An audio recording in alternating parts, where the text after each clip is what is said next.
당신은 아직도 자녀가 당신의 노후를 책임져 줄 것이라 생각하시오. 나도 홀몸으로 사남매를 키웠고 적어도 이놈들 중 한 놈이라도 나의 노후를 받아줄 줄 알았지. 하지만 나는 오늘 자식 집에서 쫓겨나 요양원에 들어간다오. 그리고 자식이 차려준 마지막 밥상 앞에서 이렇게 후회를 하오. 내가 그동안 왜 이것을 하지 않았을까? 자식들에게 다 퍼줄 시간에 이것을 했다면 오늘처럼 눈물 젖은 밥상 앞에 앉지도 않았을 텐데. 그래서 내가 당신이라면 내가 지금에서야 깨달은 이것들을 망설임 없이 할 것이오. 그래서 자식에게도 그 누구에게도 짐이 되지 않는 인생을 살 것이오.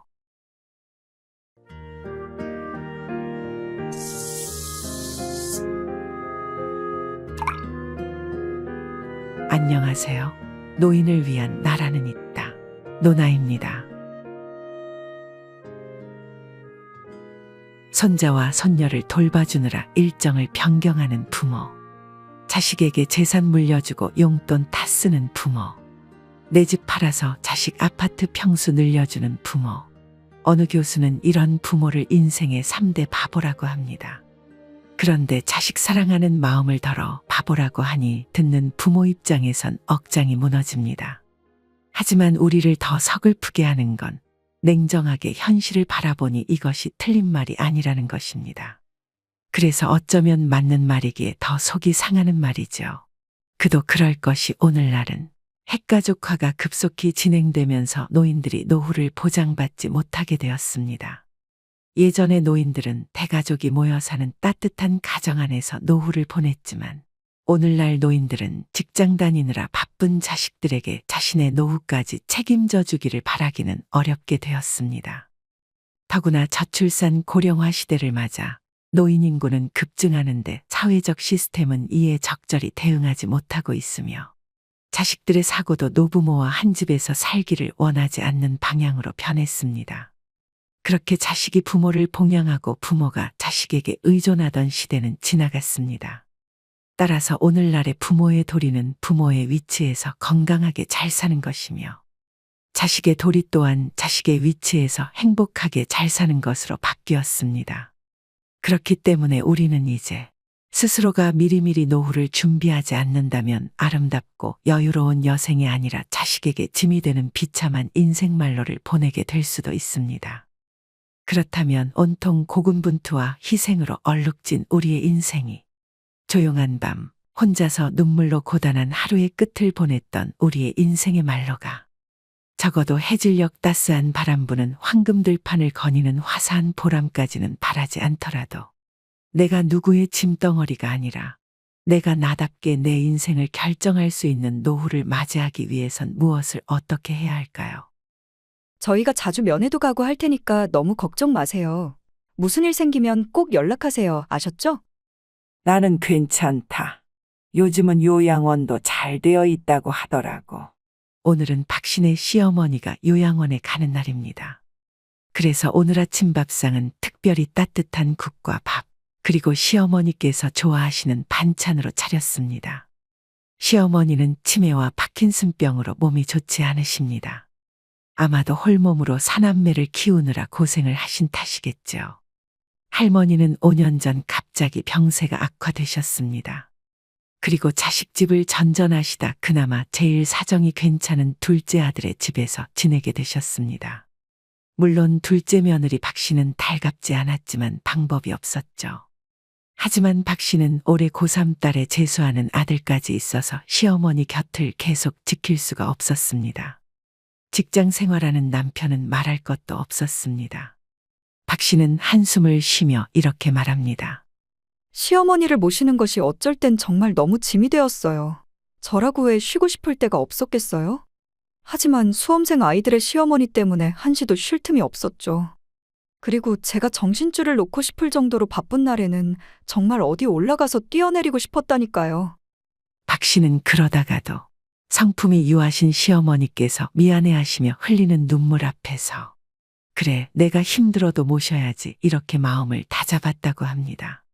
하지만 날이 갈수록 거대한 현실의 벽을 느꼈고 현실의 벽을 느낄수록 떠오르는 한 가지가 있었다고 합니다.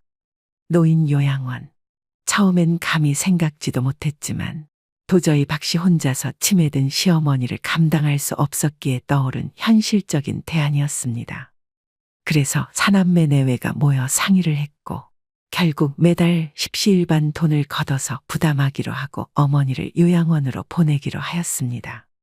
그렇게 요양원 이야기가 나온 날부터 시어머니는 요양원도 괜찮다고 하셨습니다.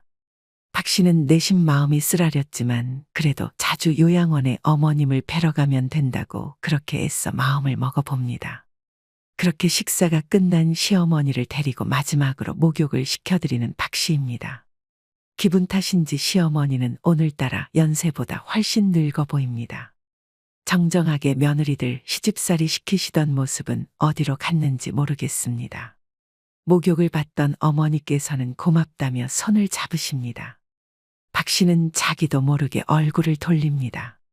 시어머니를 요양원에 보내기로 한 것이 과연 올바른 판단인지 정말 모르겠습니다.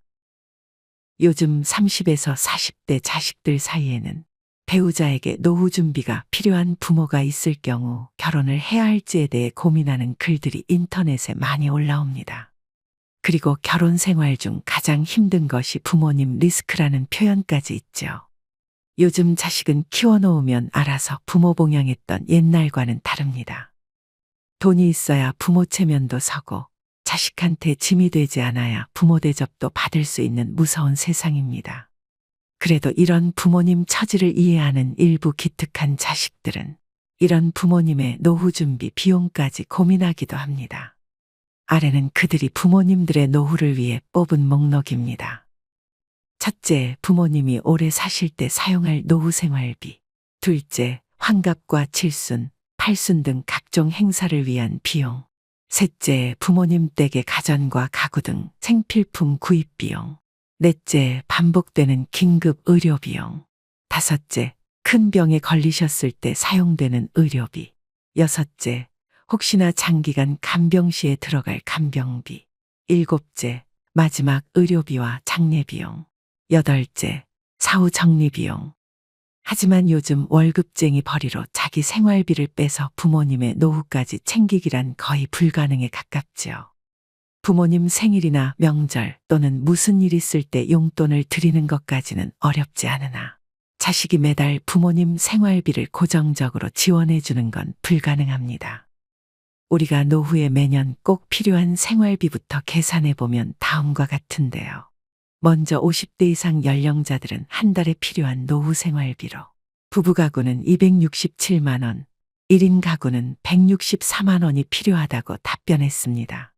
그러면 부부 기준 65세 때는 최소 1년에 3,204만 원이 필요합니다.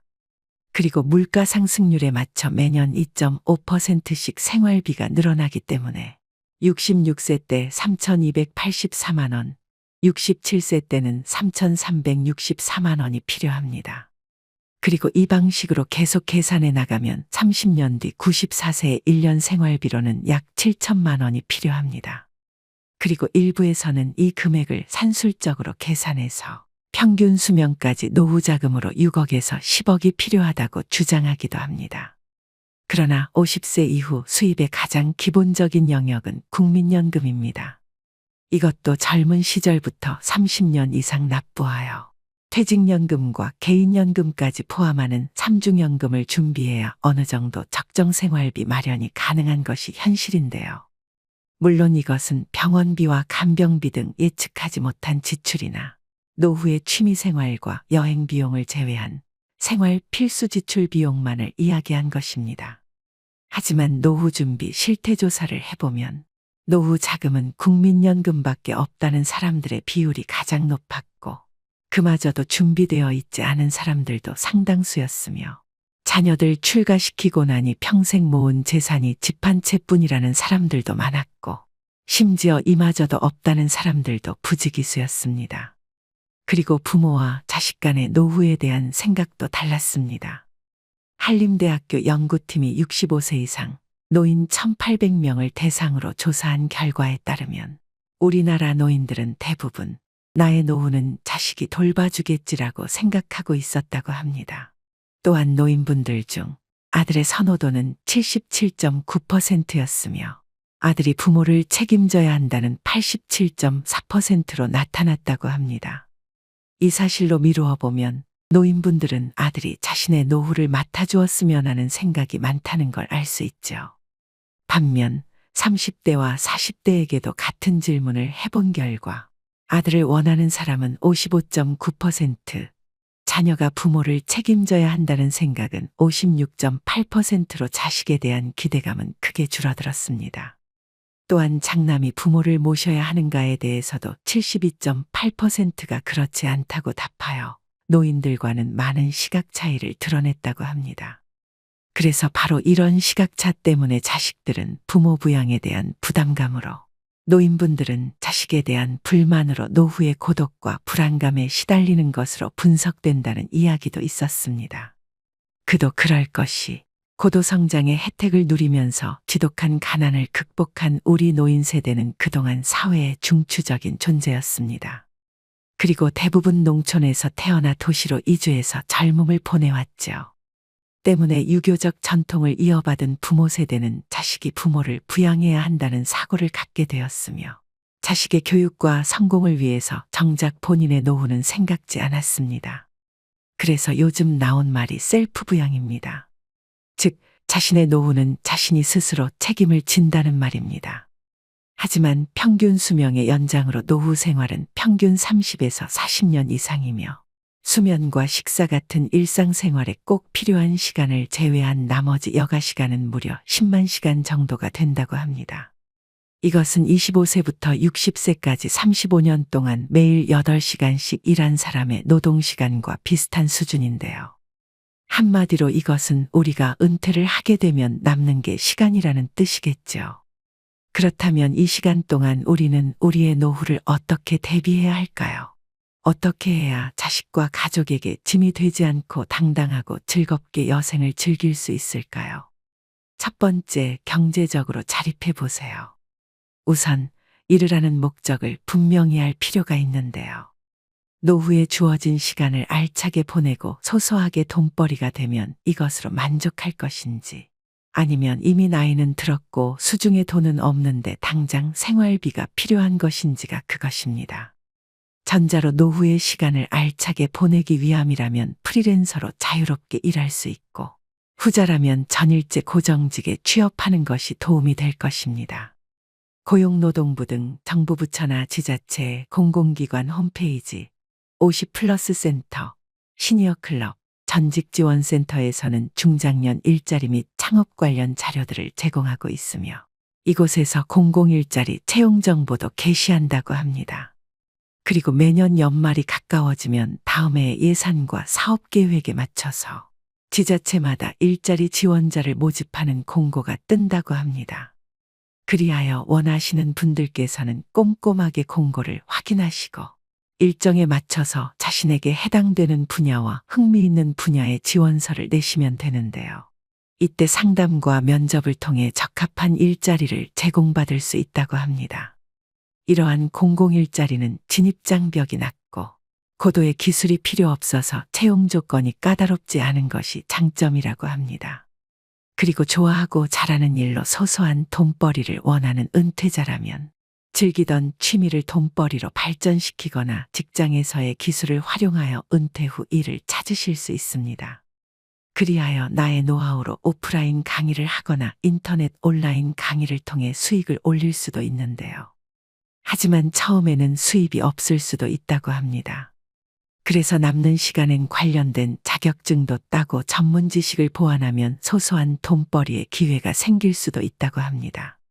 그렇게 자신의 장기나 취미를 발전시켜서 취업을 한 실제 사례는 다음과 같습니다.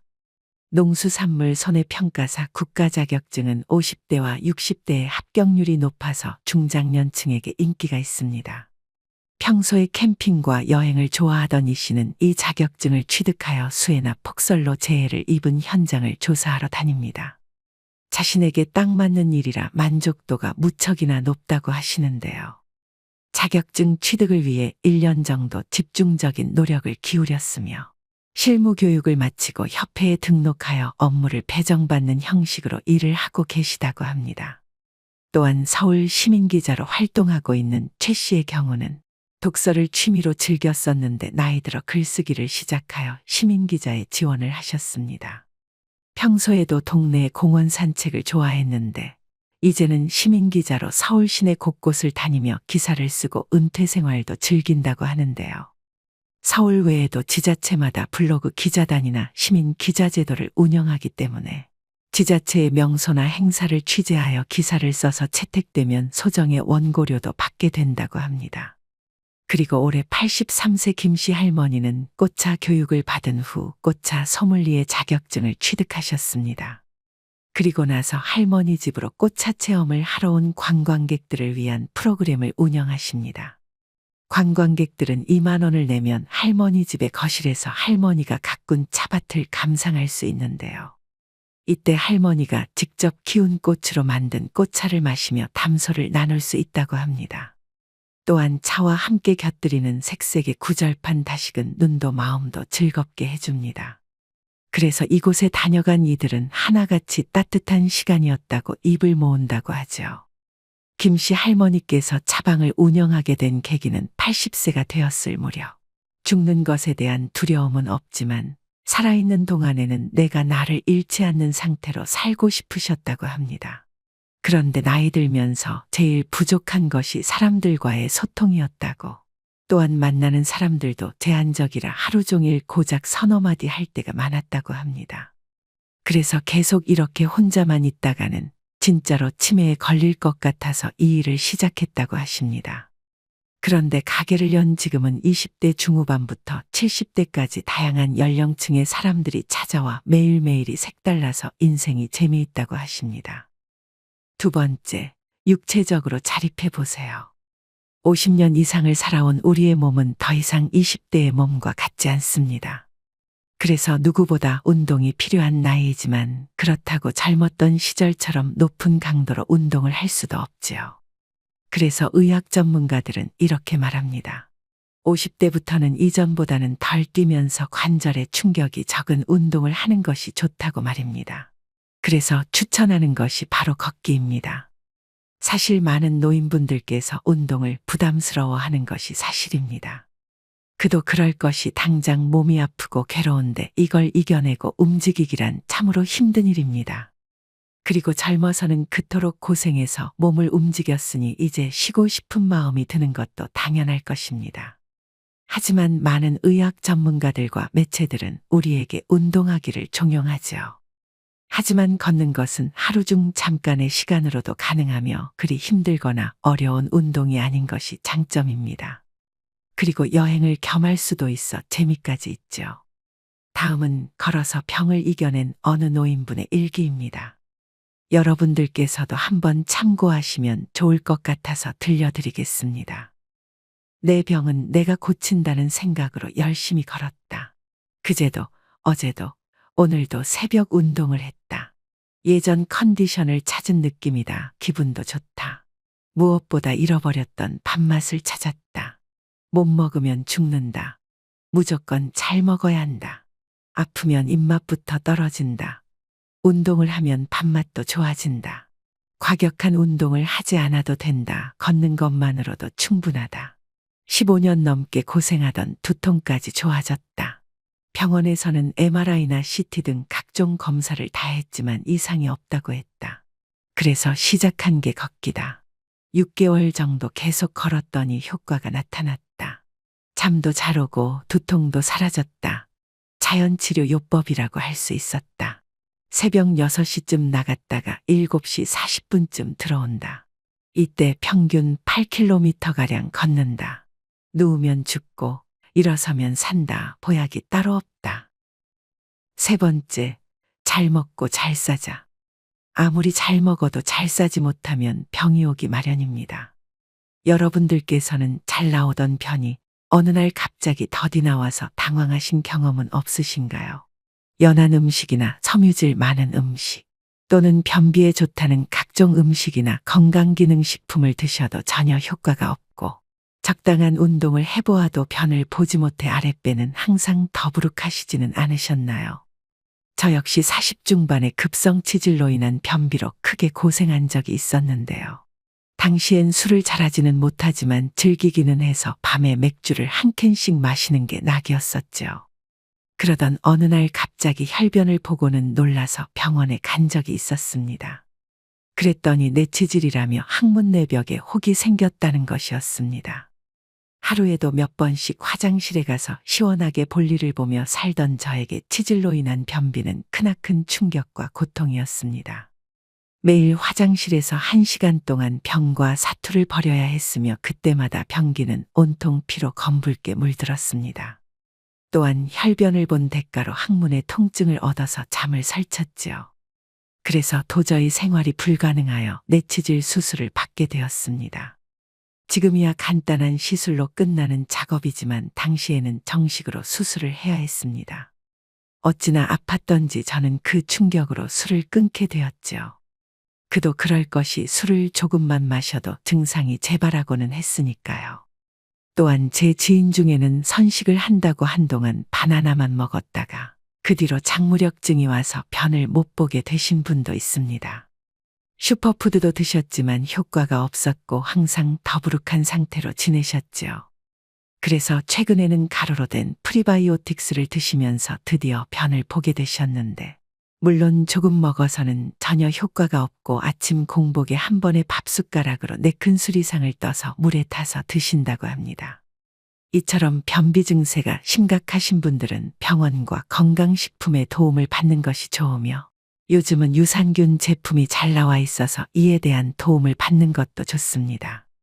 그리고 그 외에 가벼운 변비 증상은 섬유질이 많은 음식과 과일을 꼭꼭 씹어 드시면서 걷기나 훌라후프를 하면서 오장육부 구석구석 움직여 주시는 것을 권해드립니다. 4번째, 정신적으로 자립해 보세요. 얼마 전에도 말씀드렸지만 노후에 가장 무서운 적은 치매입니다. 하지만 우리는 내가 치매인지 아닌지 판단할 수 있는 근거가 없기에 막연히 불안해하고 두려워하기 마련입니다. 그래서 치매를 예방할 수 있는 골든타임을 놓치는 분들이 많습니다. 하지만 의외로 간단한 치매 자가진단법이 있어 소개해 드리겠습니다. 치매는 다음 8가지의 증상을 면밀히 체크함으로써 자가진단이 가능하다고 하는데요. 그 증상들은 다음과 같습니다. 첫째, 기억력 감퇴, 일상적인 것들을 기억하기가 어렵다. 둘째, 욕실용품이나 커피머신, 전자레인지 같은 일상생활의 도구 사용이 어렵다.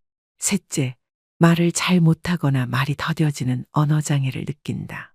넷째, 위치 파악이 어려워서 전에 비해 길을 자주 잃거나 길을 찾는 일 자체가 어렵다. 다섯째, 판단력 저하로 일상적인 결정을 내리는 것이 어렵다.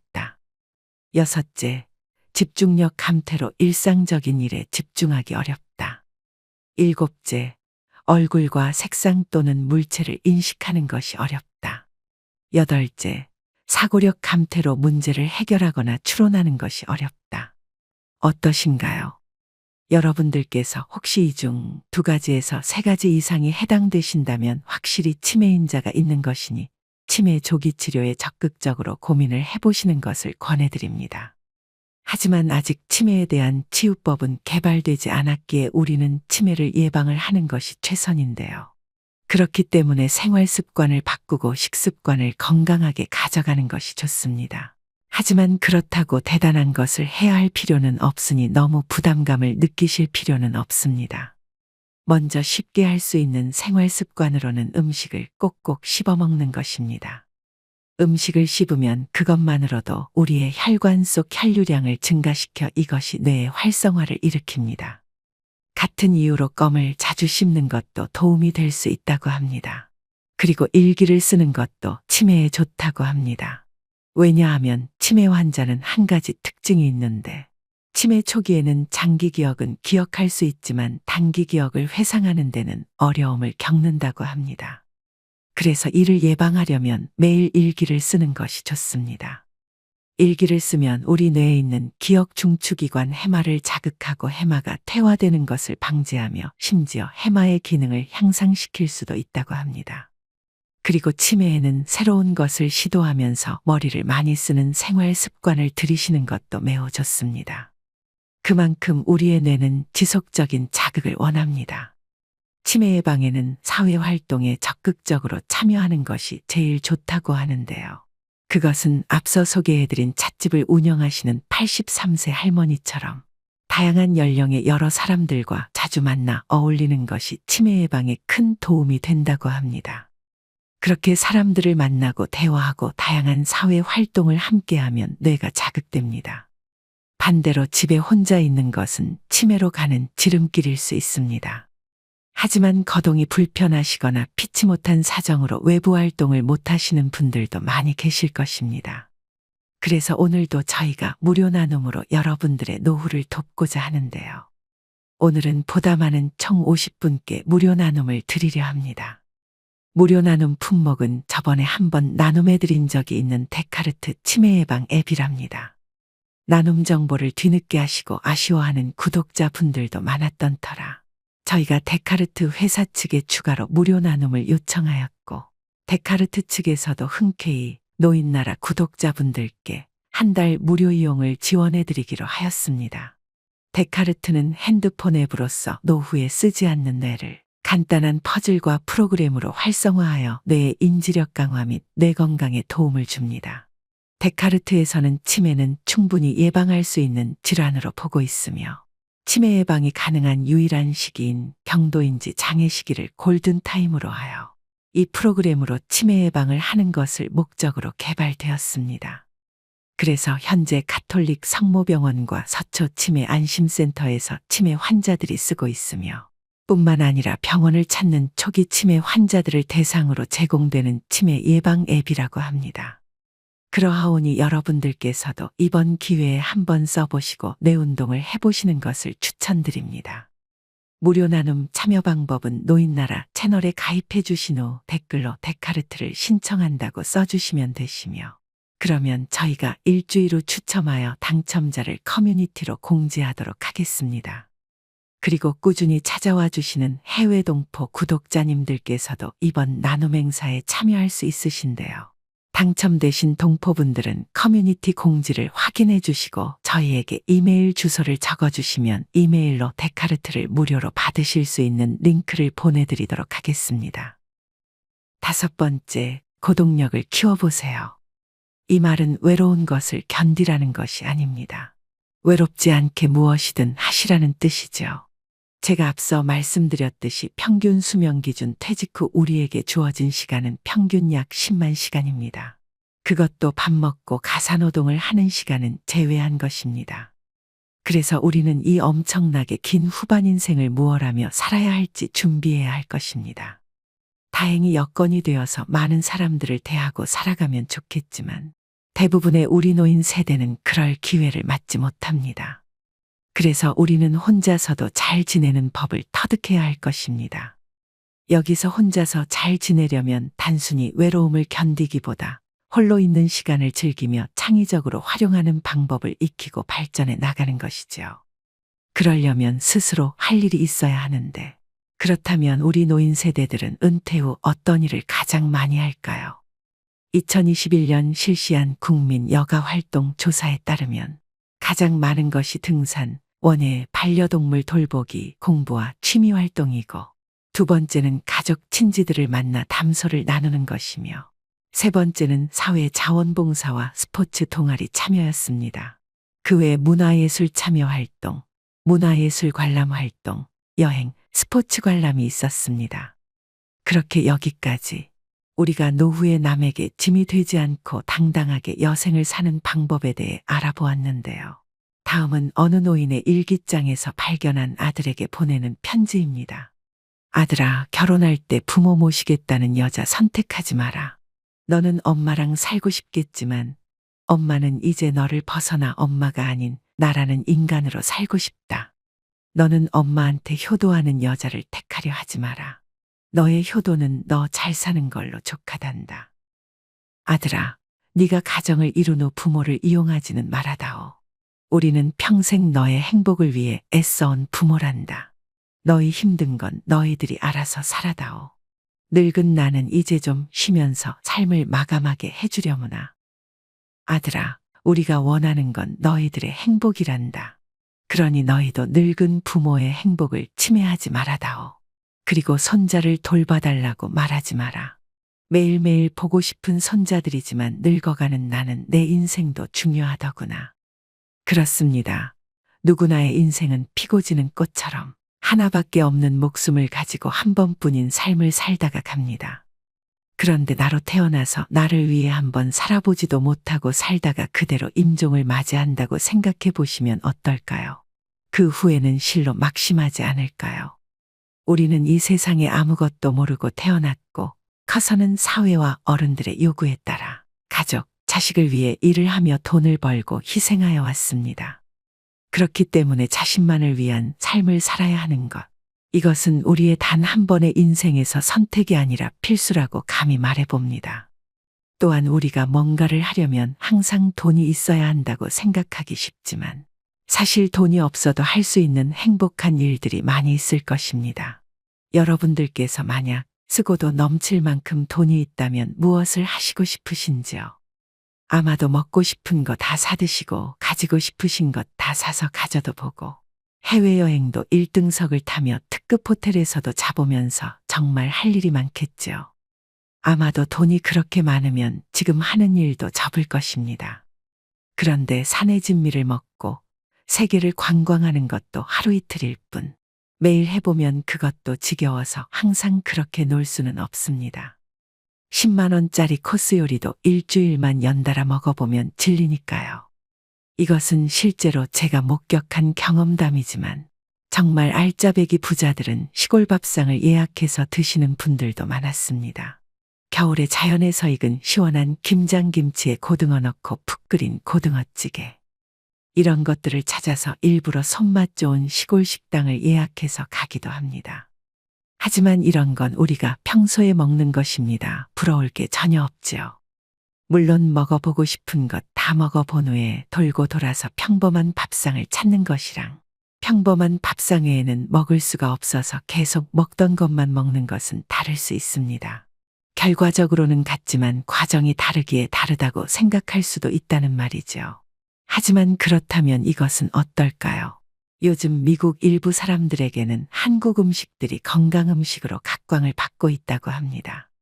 그런데 그 한국 음식들이란 특별히 만든 대단한 음식이 아니라 된장국, 김치찌개, 약과 김밥 같은 종류라고 합니다. 그리고 일본 젊은 세대들에게는 이미 한국 음식이 대세로 자리 잡은 지 오래이지요. 그들이 줄 서서 사는 귀한 음식이 우리에게는 평소에 해먹는 사소한 것들입니다. 그것은 어쩌면 우리가 열심히 전통을 지키고 살아왔기에 지금의 이런 세상이 오지 않았을까요? 그러하니 우리 스스로 돈이 많이 없다고 기죽을 필요가 없다는 것입니다. 또한 자식들에게 짐이 안 되는 삶을 위해선 돈이 많이 없어도 됩니다. 그 어떤 자식이 스스로 자긍심을 갖고 행복하게 사는 부모를 짐이라고 생각할까요? 한편 올해는 유난히도 변덕스러운 날씨에 말도 많고 탈도 많았습니다. 북극에서 차가운 기류가 흘러내려와 온 동네가 꽁꽁 얼기도 했습니다. 하지만 이제 서서히 찬 기운이 사라지기 시작하고 있습니다. 저희 집 마당에 동파되었던 수도관도 엊그제 녹아서 물이 쏟아졌지요. 그러면 이제 저희 동네 산과 들에는 쑥과 나무를 캐러 오는 외지 손님들이 올 것입니다. 물론 그분들이 돈이 없어서 여기서 나무를 캐지는 않을 것입니다. 아마도 따뜻한 봄 햇살도 쬐면서 마트에서는 구경하기 힘든 신선한 봄나무를 직접 만나러 오신 것이겠죠. 처음에는 도로에 차를 아무렇게나 세워두어서 그것이 참 불편했지만 나무를 캐는 노인분들의 밝은 표정을 보면서 그래, 이것도 살면서 몇 안 되는 소소한 재미인데 이 정도는 이해해주자. 같이 힘든 세상 헤쳐왔고 같이 늙어가는 처지에 그냥 동지애로 응원해주자. 이렇게 생각하게 되었답니다. 그래서 저기서 캔 나물과 쑥으로 반찬과 국도 해드시고 남는 건 이웃에 나눠주시고 나가시는 복지센터가 있으시면 같이 나눠 먹기도 하면 그걸로 된 것이죠. 그렇게 우리는, 여러분들은 돈 안 들이고도 할 수 있는 행복한 일들이 너무 많습니다. 요즘 젊은 세대들은 모르는 우리만이 할 수 있는 멋진 일들이 많이 있습니다. 그렇게 여러분들은 올해도 얼음 속에서 깨어난 꽃처럼 아름답게 피어나시라고. 더 이상 누군가의 짐이 아니라 존재 자체로 아름다운 꽃으로 거듭나시라고. 오늘은 얼음에서 깨어난 꽃을 주제로 그림을 그려보았습니다.